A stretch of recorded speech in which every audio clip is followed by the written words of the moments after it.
So I'm going to first do a couple little baby commercials, okay?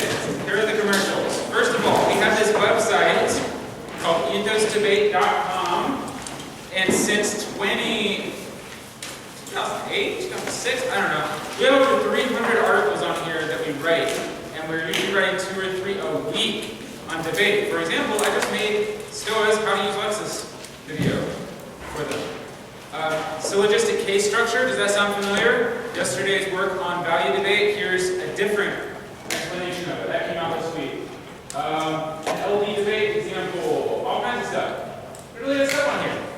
What's cool though, because there's so many, there's too many, we just recently put together this thing called a content ring.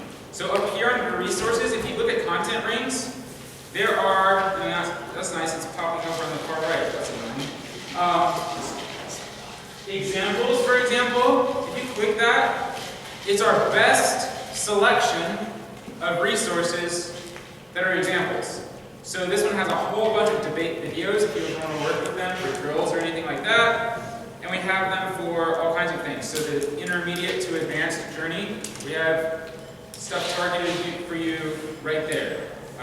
The advanced to national class journey, pretty cool. Top drills, Carly stuff, and then a coaching page. So you should probably put your email into that, and then once a week you get the email with the bloggy stuff. We also have a YouTube channel. And on this YouTube channel, you'll find that we have playlists of stuff that are cool, like bubbles, which we're not going to get to today, but you can go watch the video. Great. And more stuff. So you might want to subscribe to that because we're always putting things out, like the funny video I showed you, and stuff. Hooray, lots of free resources. My job is to put myself out of business. Here is one that costs money. This is the book Upside Down Debate, which we wrote this year. I wrote this year. And it tries to teach debate using real life.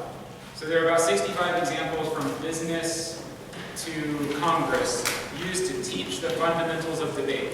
And we've only covered here maybe 2 things that are even in this book, which are on how to be persuasive, that whole persuasion line that's in here, and then the types of resolutions. Everything else we do.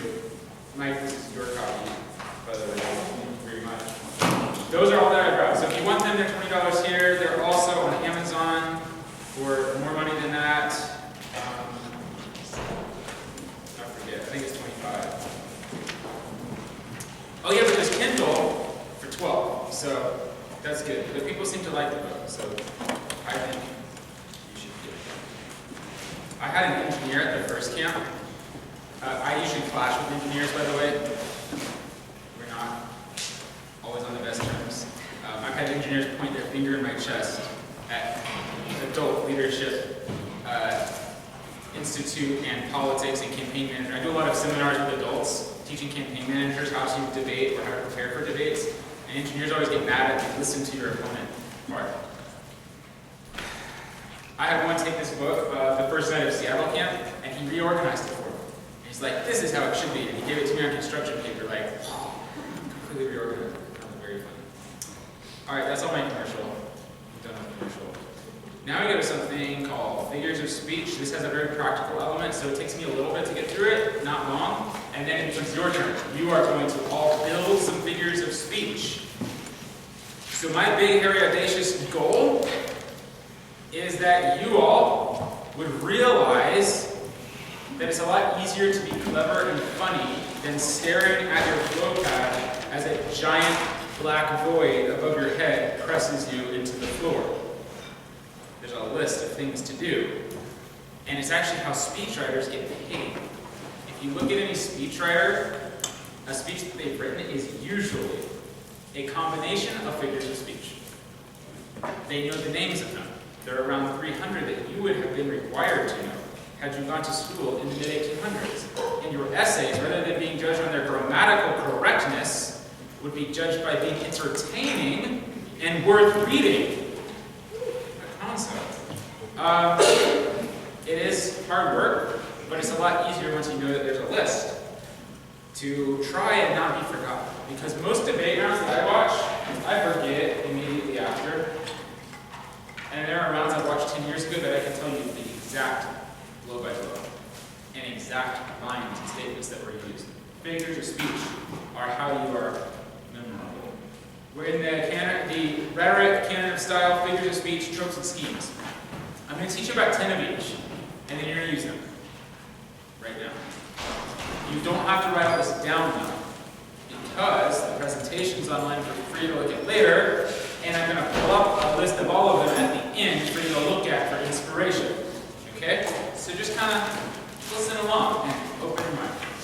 Schemes have to do with structure. Schemes have to do with structure. My computer is that way.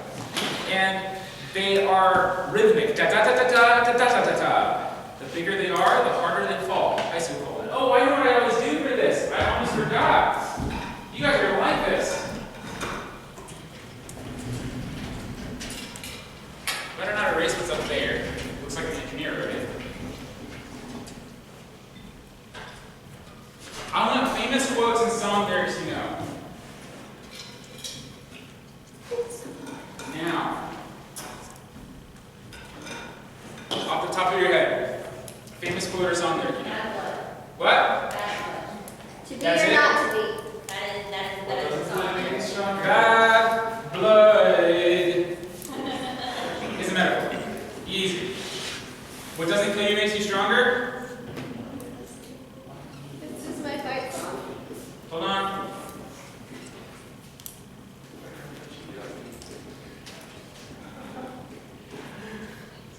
Is a simple antithesis. What was next? This is my fight song. This is my fight song.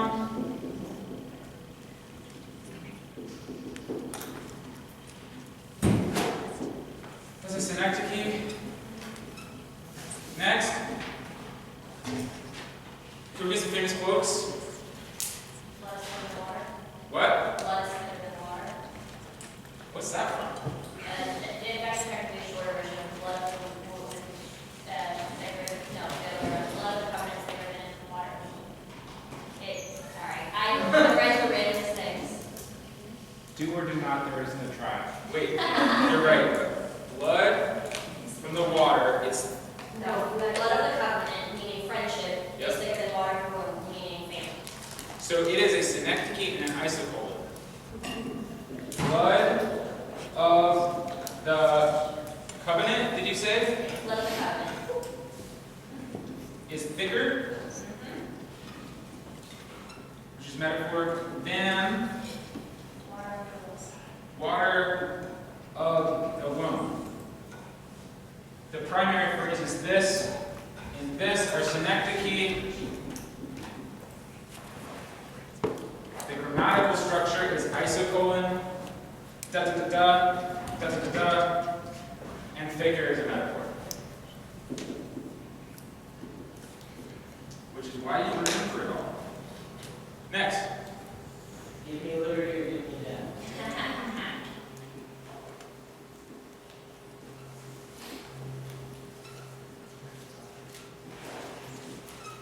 It's an isocolon.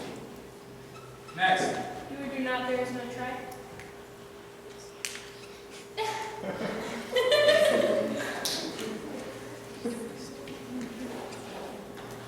It is an anastrophe, no, anaphora. Anaphora and metonymy. Next. Preparation meets opportunity.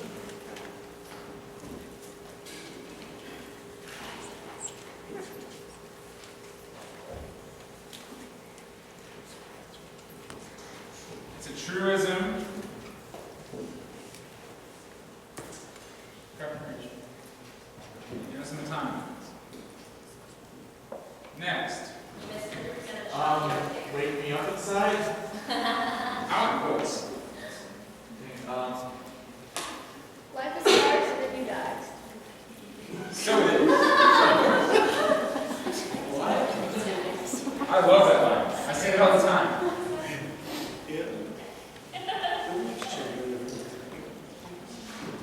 Life is hard, and then you die.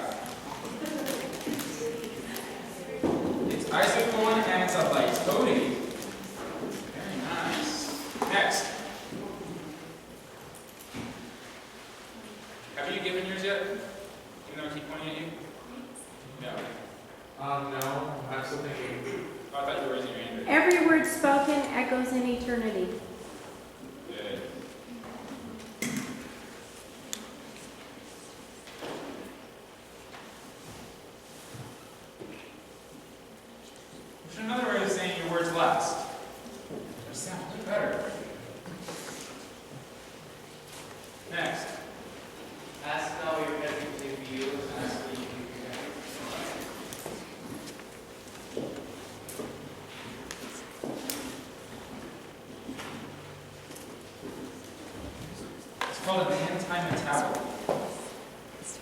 And it's super easy to make. The enemy of my enemy is my friend.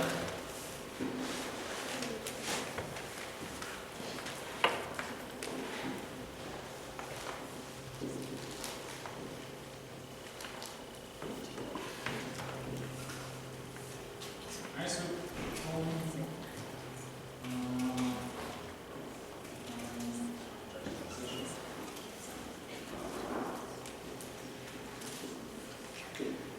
okay. It was a cold, bright day in April, and the clocks were striking 13.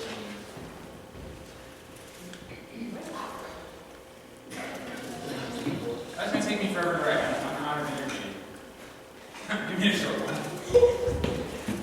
I'd agree with you, but then we'd both be wrong. You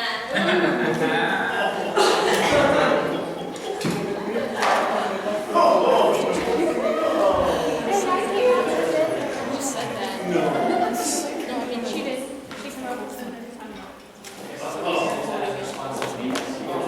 Someone needs to use that in debate this year. Yes. Please.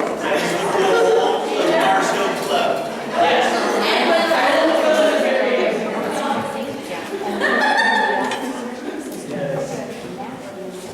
I should. Yes! We need that in a party round. Last year. It needs the money out with it needs the view. It's actually let's do something. I want a weird one. Beauty is only skin deep, but ugly goes clear to the bone.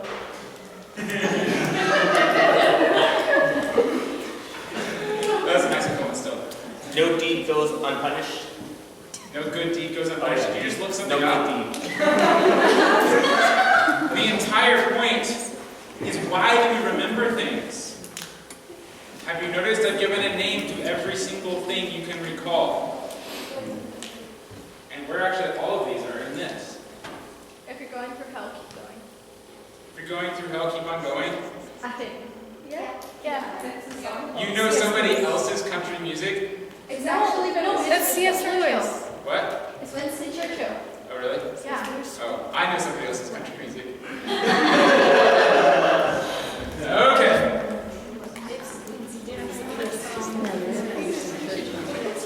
It's one of the Scott favorites. We will never surrender. That's Winston Churchill.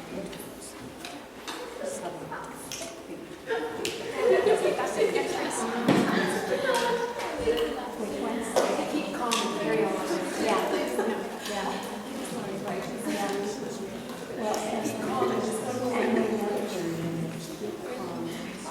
Okay. Here we go.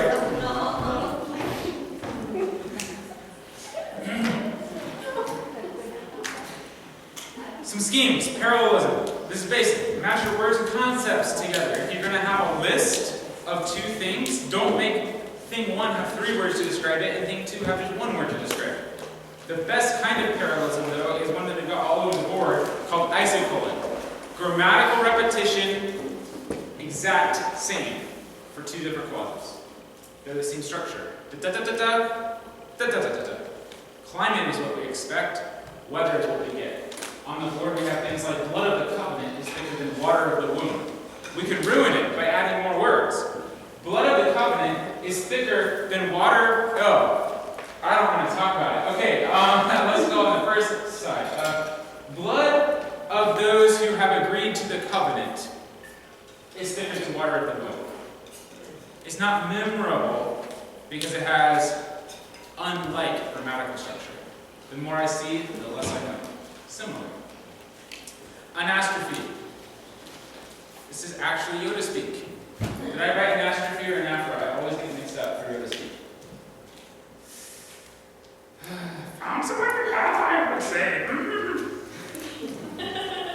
Anti-metabolite is a special kind of isocolon. Ask not what your country can do, ask what we can do for your country. It's still isocolon.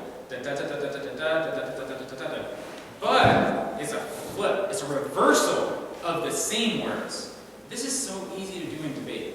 I know you don't believe me right now, but when I give you 5 minutes to come up with a bunch, most of you are going to choose this as one of yours.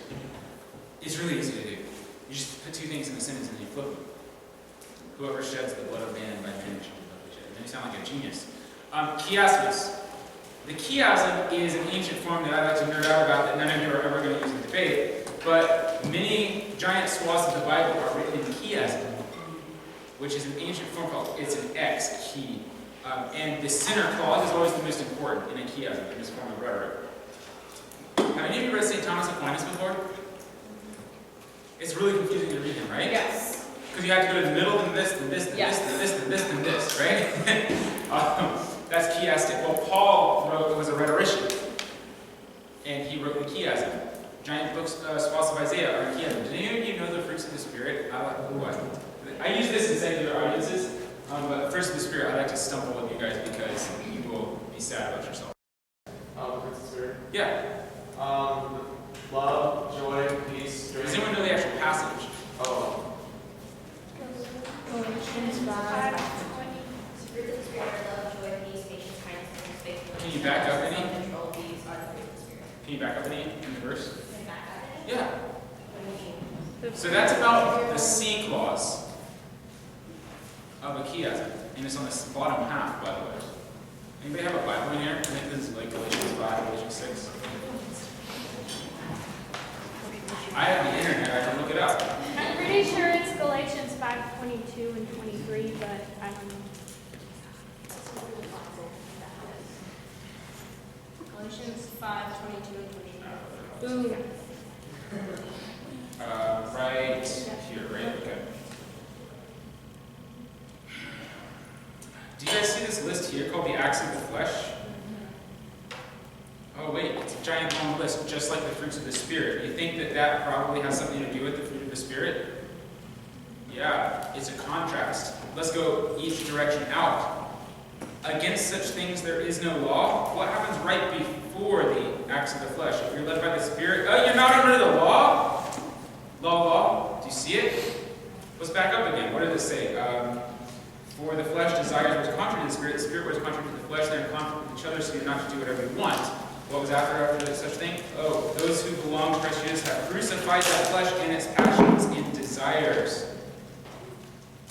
Those fleshly desires we were just talking about here. And on it goes. What's the center verse? The kingdom of God. Same message as Jesus. The kingdom of God is at hand. What's it like? What's it not like? Paul is screaming it at us. And all of us memorize one little piece of it. It's not wrong, but Paul will be pretty mad at you for ignoring what he said. We chop the Bible to pieces. Sad. I've made this a little key.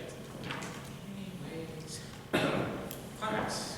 This is where we put a list of multiple things that get bigger and bigger and bigger.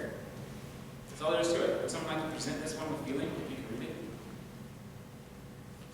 Read the bottom one. Now this conjuncture of an immense military establishment and a large arms industry is new in the American experience. The total influence, economic, political, even spiritual, is felt in every city. Stop. Do the total influence sentence again and build up each one with a pause. The total influence, economic, political, even spiritual, is felt in every city, every state house, every office of the federal government. We recognize the imperative need for this development, yet we must not fail to comprehend its great implications. Our toil, resources, and livelihood are all involved. So is the very structure of our society. You end rebuttals with a climax. Very nice way to end rebuttal. But it's really easy to come up with on the spot. As you're talking about something that is impacted, this hurts the bees, it hurts the entire agriculture economy. It hurts all of us in the prices we pay for food every day. It hurts the world in the international trade of agriculture. Let's just right off the spot, a list of things. Sounds pretty good. A syndeton and polysyndeton. A syndeton is to omit the conjunction, the expected grammars, in a list. So you have list item 1, list item 2, list item 3. You always have that little pause and lift. List item 1, list item 2, list item 3. And it's the deviation from what we expect that allows it to be remembered. Polysyndeton is the opposite. And. Is where we always value the public needs. For medicine, for epidemiology, to respond to crises, oops, I just used two. Okay, we always use the needs of the public. We always value them. For medicine, and for common defense, and for construction of roads, and for securing of the border, and for gathering taxes, and for, that's a polysyndeton, you get on a roll. Anaphora and epistrophe. Someone take the Churchill quote. Who would like it? Go ahead. Churchill. If you're going through hell, keep going. That Churchill. Sorry. We shall fight in France. We shall fight on the seas and oceans. We shall fight with growing confidence and growing strength in the air. We shall defend our island, whatever the cost may be. We shall fight on the beaches. We shall fight on the landing grounds. We shall fight in the fields and in the streets. We shall fight in the hills.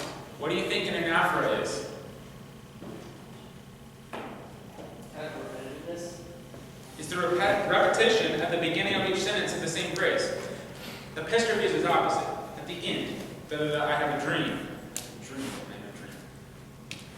Do you know how hard it is to sit there in prep time and on a sticky note write the word "we shall fight" and complete that sentence 3 times? It's not hard at all. That is 20 seconds of work, if that. That's what I do in rebuttals. It's a good use of prep time. And it is so powerful. You can use even simple words. You can say "there is." You can literally put on a sticky note, "there is ... and force yourself to complete that ... 3 times. There is, there is, there is. And it's going to sound amazing. What are these called overall? The entire. Figures of speech. We are in these schemes. Antithesis. This is one of the 3 that pastors learn. They're always like, "Ha, money is an excellent servant, but a cruel master." It's pretty good. They learn this one, they learn metaphor, and they learn alliteration. Oh, that alliteration. And then there's really weird ones, like a spoonerism. So it is customary to cuss the bride, if you know what I mean, because I have Dane Bramage. Richard Spooner was a dean at Oxford, and he had a reputation for speaking so quickly, he continually flipped the letters of his words, and so it became called a spoonerism. Which is a figure of speech of itself to change someone's name into something else automatically.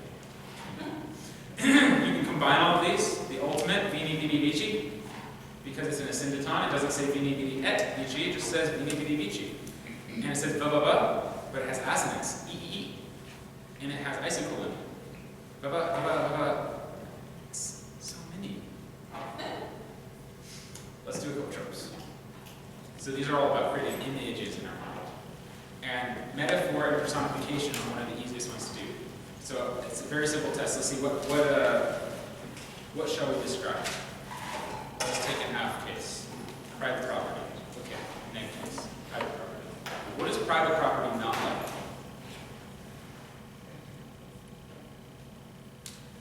So it is not like or does not like? Is not like. It's not like a community pool. A community pool. Public park. A what? A public park. A public park. A collective. A box of pizza. A refrigerator. A car. A chair. Reese's Pieces. Bottle of water. You take something that it is not like and you use those words. So, private property, what can we describe bottle of water or community pool? And we start to say, we should take a splash. You're going to steal that word splash, and you're going to stick it into a sentence about private property, because private property can't splash. That's it. To create metaphors, we simply steal from things that it's not like I just did by saying steal. Because you can't steal words. It's not really a thing. It's from scrap. My So metaphor is to describe one thing with words that describe another thing. Personification is the best one. To describe private property as staring at you with beady eyes, because we give it human-like words. So we describe inanimate objects with human characteristics. We have become personifiers, a special type of metaphor. Synecdoche and metonymy, we have a bunch of those up there. This is where you let one thing stand for the whole. So if I say, as writers, we should learn to be more and more specific too, I can say that Little Red Riding Hood had breakfast this morning, or I can say Little Red Riding Hood ate her Captain Crunch before traipsing out the door. And that creates an image. I don't know if she had Captain Crunch or not, but I just said breakfast. So when we say that Moscow stands for Russia, Moscow is angry. We mean Russia, or the government of Russia. The pen is mightier than the sword doesn't stand for actual pen and actual sword. We mean that words are mightier than military action. But that sounds lame. Words are mightier than military action. The pen is mightier than the sword. Sounds like genius. Yeah. If the pen is mightier than the sword, then why do actions speak louder than words? Aha! Maxim! Hyperbole is easy. Everybody knows what hyperbole is. Hyperbole is its opposite. 'Tis but a scratch. Flesh wound. Then we watch one by time. Okay, what's up here? Okay, don't admit it. Oh yeah, life is hard and then you die. There's our light Toby up there. Life is hard and then you die. Just like, you die. That's a light Toby. Dramatic understatement. As opposed to dramatic overstatement. That's gonna hurt. Antenna classes. Okay, this one, now we're trying to get to brilliance. If you can pull this off, I'm very impressed. Antenna classes is where you say the same exact words twice, meaning different things by them. Washington Post. If you don't get it, you don't get it.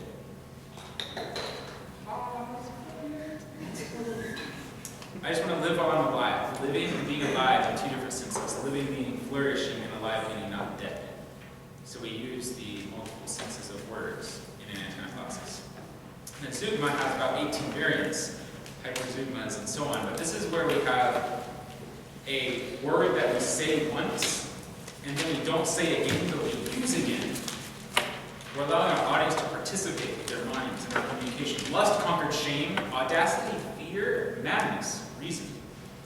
If you actually, like if a baby listened to me, a toddler, they would say, you're just saying words. Shame, audacity, fear, madness, reason. But your brain is putting the word conquered in there where it doesn't belong. And then if we're really brilliant, we combine antenna classes into our zeugmas, and we change the definition of the word we didn't say twice. Because you're free to execute your laws and your citizens as you see fit. See it? Yeah. Anthemouria. This is where we change a noun to a verb and a verb to a noun. So I just got basketball would be an anthemouria. Paradoxes and oxymorons. Military intelligence being my favorite. Government program. Alright, so now I'm going to read to you a short speech, very short speech, to show you what speech writers actually do. And you're going to identify the 15 to 25 figures of speech that are going on in here. Okay? It's about just a few sentences long. You ready?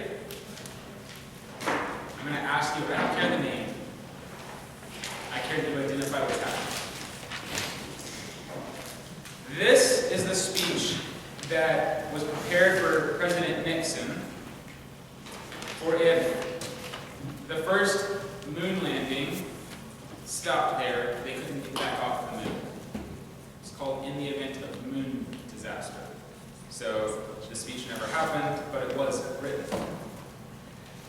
There's a really cool site called Letters of Note that I get amazing rhetoric snippets from. They just find old weird documents and letters and publish them. That's what's going on. Ready? Fate has ordained that the men who went to the moon to explore in peace must stay on the moon to rest in peace. These brave men Neil Armstrong and Edwin Aldrin know that there is no hope for their recovery. But they also know that there is hope for mankind in their sacrifice. These two men are laying down their lives in mankind's most noble goal, the search for truth and understanding. They will be mourned by their families and friends. They will be mourned by the nation. They will be mourned by the people of the world. They will be mourned by a Mother Earth that dared send two of her sons into the unknown. In their exploration, they stirred the people of the world to feel as one. And in their sacrifice, they bind more tightly the brotherhood of man. In ancient days, men looked at the stars and saw their heroes in the constellations. In modern times, we do much the same, but our heroes are epic men, flesh and blood. Others will follow, and surely will find their way home. Man's search will not be denied. But these were the first, and they will remain foremost in our hearts. For every human being who looks up at the moon in the nights to come will know that there is some corner of another world that is forever.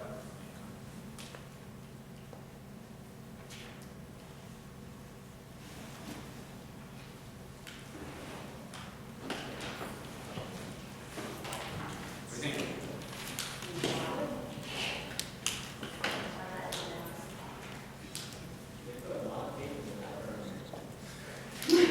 Yeah, never crossed your mind, right? Oh yeah, get it back off the moon.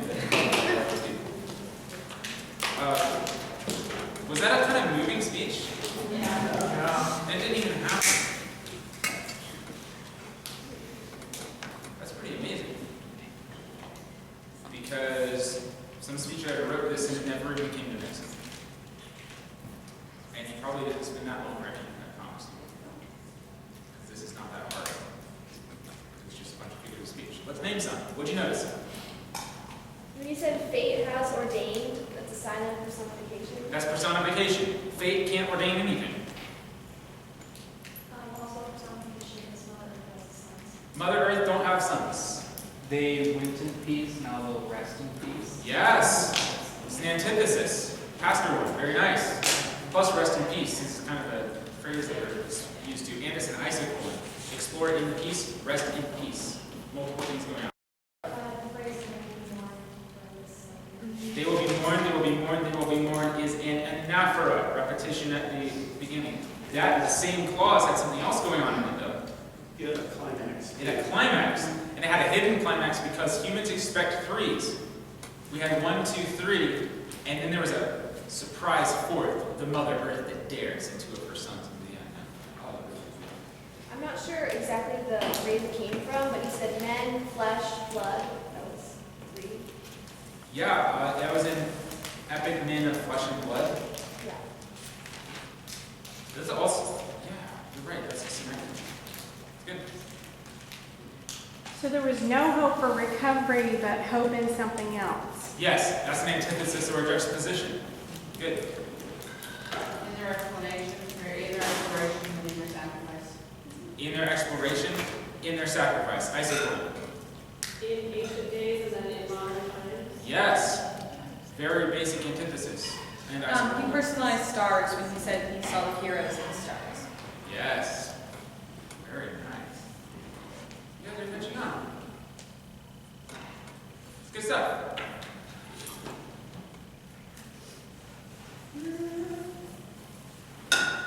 So, how do you learn more about this? Favorite book is in the middle. Figures of Speech, 60 Ways to Turn a Phrase. By Arthur Quinn. And he goes through 60 different ones of these, but he does it in a pretty hilarious way, and it's only like that thick. So it is not just a boring list of this is what this does, and this is what this does. He actually writes with it, and so it's pretty entertaining to read. A ton of them are from the Bible. Almost every one he uses at least one biblical example. Classical writer for the modern student, requires a teacher. It is a college text. It is difficult, but it marches through the 5 kingdoms of rhetoric and had a huge section on style, of which figures of speech is kind of the #1 thing. American rhetoric, top 100 speeches. Really good place to go for rhetoric's top tool of teaching, which is called imitation. It's where you take someone else's style and you use your content in their style. And so you do an imitation, your speech in the style of. And that's one of my favorite things to do, is to assign a video, like intelligence squared debates, my favorite, and say, I want you to debate in the style of this speaker. And so we watch them for a minute and then try to copy their style. Very nice video. So the one asterisk though is, I would tend to, unless the person wrote their own speech, not listen to the audio or the video, but instead look at the actual words. Why do you think that is? Because if you look at the words, you can get it. But if you listen to the audio, they may just kind of go past the figures. Because they didn't write it, and so they don't know the intent of the author. So the person who delivers the speech is often a boring machine, whereas the person who wrote the speech is a clever, brilliant speechwriter. So you need to look at the words of it, unless it's somebody like Martin Luther King Jr. who actually makes their own speeches. Yes? Did you create that PowerPoint, or is that on your website? So yes, I created it, and yes, it's on my website. If you go to ethosdebate.com/stoacoach, it's one of my best resources page. It's also on the, I think it's on the advanced national class page too. But there's a bunch of stuff here that's useful. Goal sheets, debate personas. You all should not be a debater or a lawyer. You should be more like an advisor, consultant, CEO, lecturer, or something like that. And there's a way to think about what would that person wear, how would they walk, what words would they like and say, so that you don't give this perception of being a debate bot like everybody else. In this speech, I'll be going down the flow for all these reasons. We, the negative team, believe that you just can avoid all that by adopting a persona and trying to create the feel of, oh, we're in a classroom right now. Oh, I'm the CEO, whatever it is. Let's see. This one, figures of speech. You click that, and then you click this. It's the handout we're about to look at. Hooray! As a family, fun stuff to take a look at advertising, books, movies, and find the figures of speech. Because they know this stuff. They just grab lists of it and use it. They imitate it. And throw it in. Got milk? That's about 4 figures of speech at once. Highly successful advertising campaign. And the master of disaster himself. See if you can identify the figures of speech.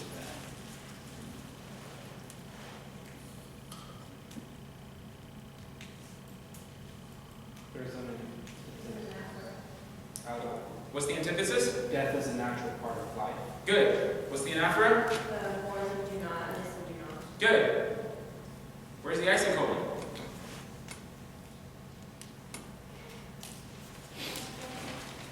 It's the same sentence. Mourn them, do not. Miss them, do not. The exact same grammatical structure of 2 successive clauses. Isocolon. Greed doesn't have a shadow. Metaphor. There's a really sneaky one in there. Plus, it's all Yoda speak, which is a master key to begin with.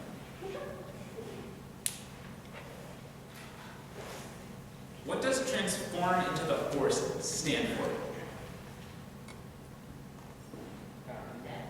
Die. Rejoice for those around you who die. Sounds awful. We make something stand for the idea of dying. Rejoice for those around you who transform into the force.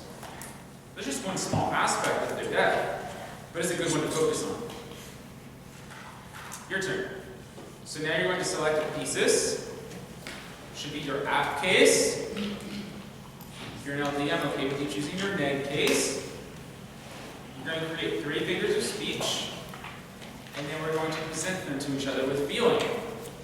Do you understand your assignment? I will pull up that list for you.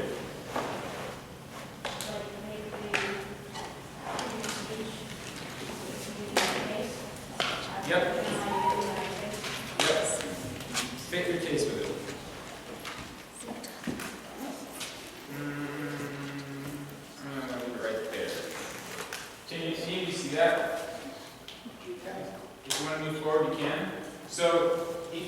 to imitate some, you can grab some from there. We also have a bunch on the whiteboard. Try and fill it with your own content. Okay? Yes? So, for our thesis, if we're doing app, you say, our thesis would be the needs of the public should be prioritized. That's our thesis? Or do we need a Delete the clear- word thesis from the assignment, insert from your case. So any part of your case. Okay. Anything in your case. I just want you to have a position, a direction you're going. Okay. Yeah, I use this with adults too, so like.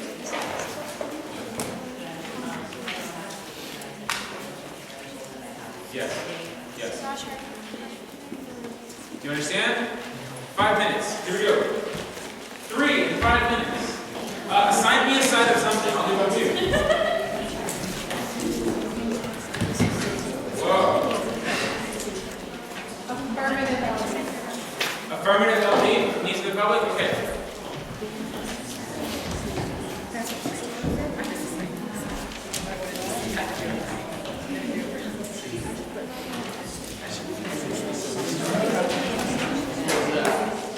Parents, try this. It's not hard. Just create constraints-free creativity.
Okay, that was 7 minutes.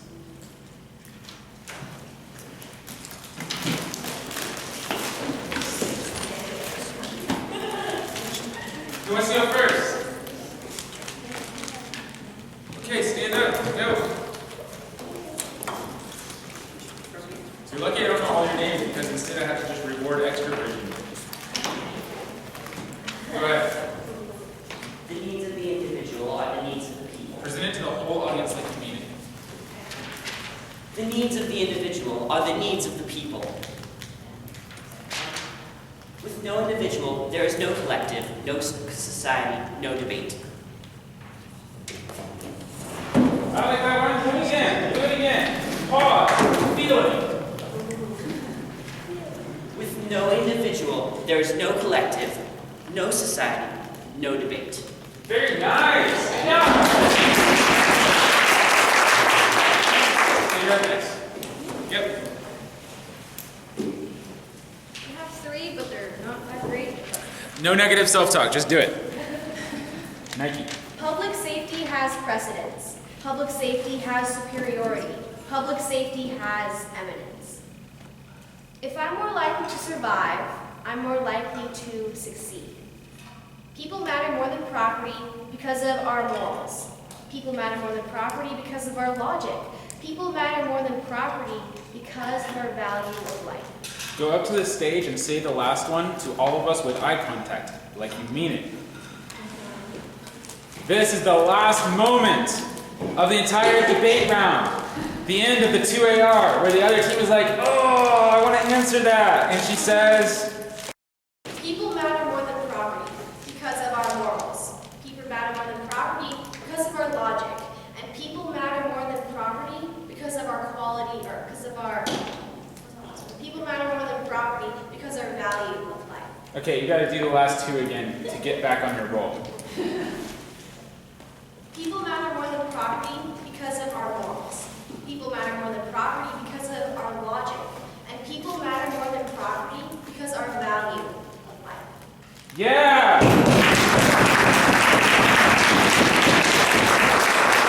That's how you end the debate round. You 3-second rule of that. Compare that to for all these reasons, please vote aye. You're next. I, Yeah. bees were buzzing, then they died. Honey, flowers, and crops. That's just a phrase, but I'm gonna put it in. You want to say the last one? Can I say that? Yes. How much longer should our agriculture suffer if we can fix it right now?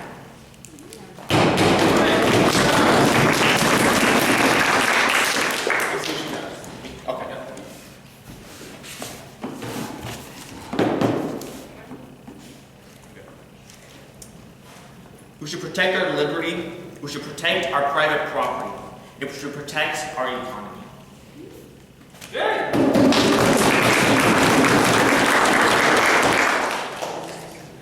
Any more volunteers or keep on? Yeah, go ahead. The death of these animals will be the death of us all. Him who cares not for his food, not will his food care for him. Yes!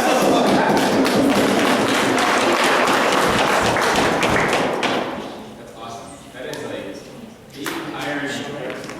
And yes. Without private property rights, there are no ideas. There are no businesses. There are no homes that are safe from the voracious appetite of public needs.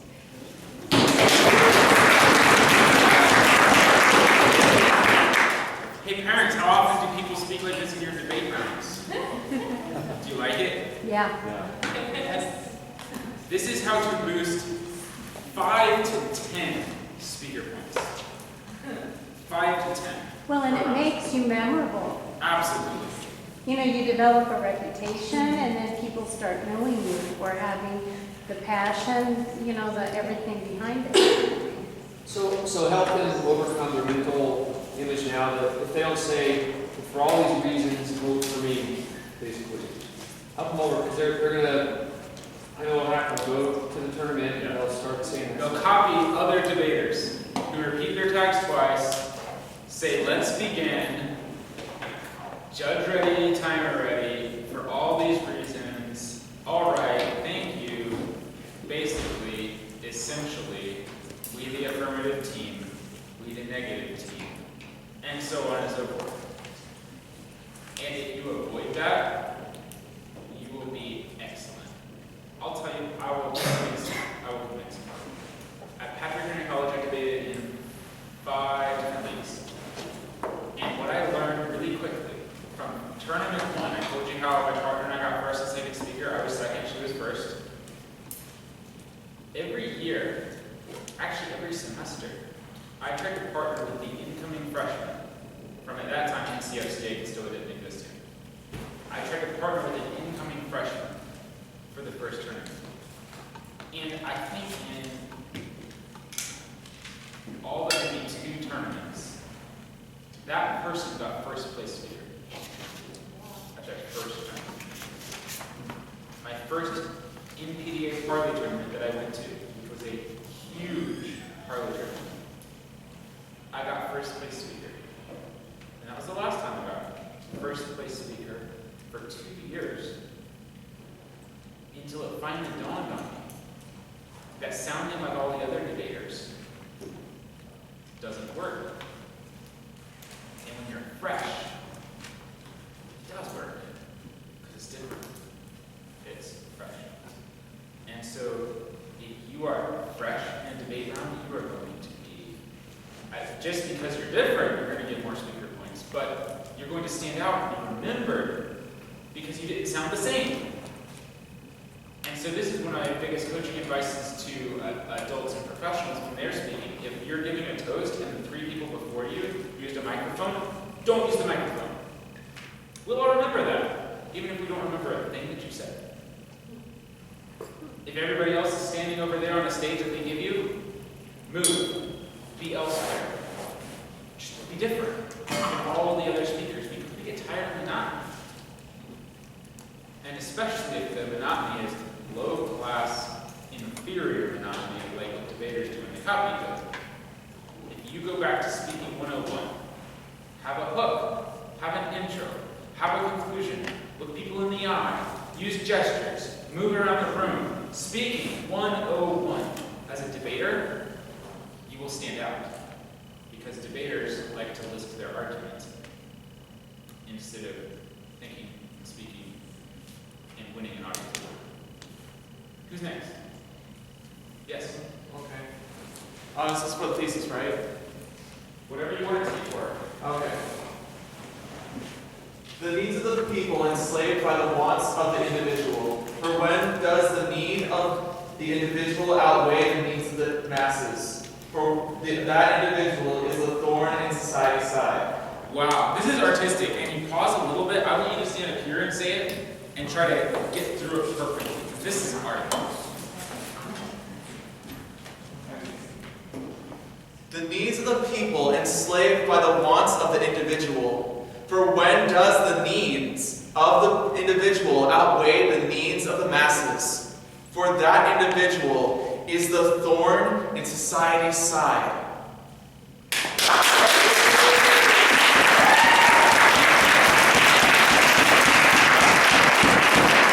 For that individual is that thorn in society's side. Thank you, and for all these reasons, please vote for the affirmative. I now stand ready for cross-examination.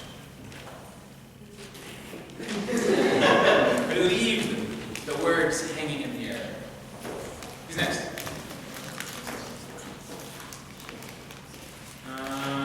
Okay. At that table, person back to me. Yes, you. Yeah, you looked at me for a second. Yes, you. Okay, go ahead. You're next. People are important, people are strong, and people deserve quality of life. Very good. That's fine. Say it. People, I can't even talk. Property and land and rights cannot be more important than the people who own them. That's a great figure!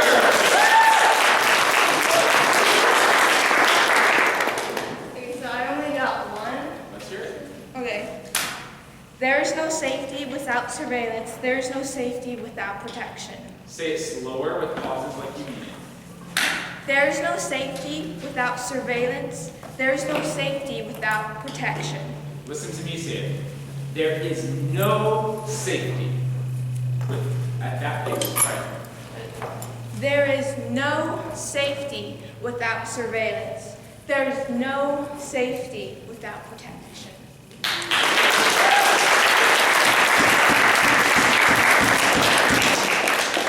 Did any parents write something down?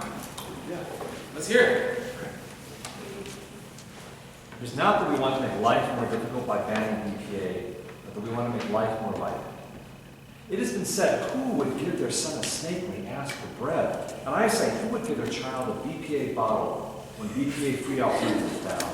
BPA destroys the metabolism, poisons the body, and spawns cancer. Wow!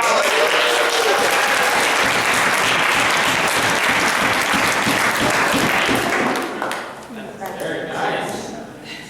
Any other parents?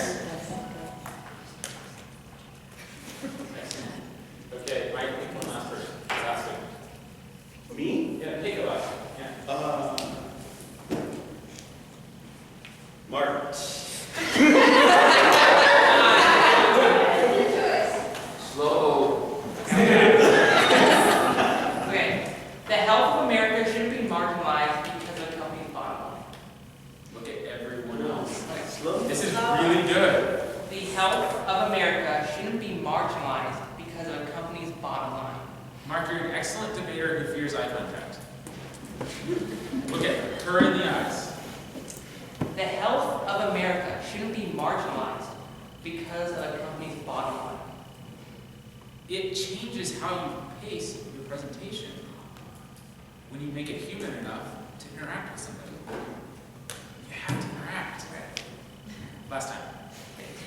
The health of America shouldn't be marginalized by a company's bottom line.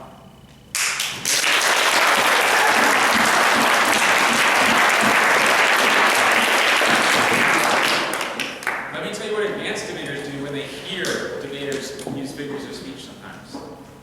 They copy them. And then they say them really quickly. And they fall flat. And they think, how did that work for the last person that I stole this from? And the answer is, timing and inflection are everything. And it's funny because as a debate coach, I spent the first probably 5 or 6 years of coaching being all about just arguments and research. And I find that the more advanced debaters still feel like that's what matters. But I've become convinced that this is actually what matters. And you invest in this. And when I started devoting my prep time to, I've already got, it partly teaches you, you have to have all your arguments ready. No such thing as prep time. Devote your prep time to sound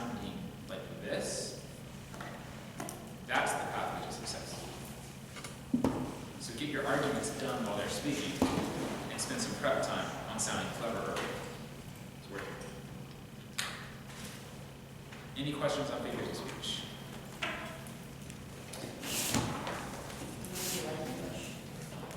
Yeah. Aristotle wrote the book on grammar too, but he wrote it like this. It wasn't a prescription. He said his book is called Grammar. He wrote rhetoric, grammar. This is how humans seem to speak. They seem to do this and this and this and this and this and this and this. So it's more like observing flowers, probably. Like, this is the science of language. And then we've turned around and we've made it prescriptive. Here's how to be organized. I mean boring. I mean perfect.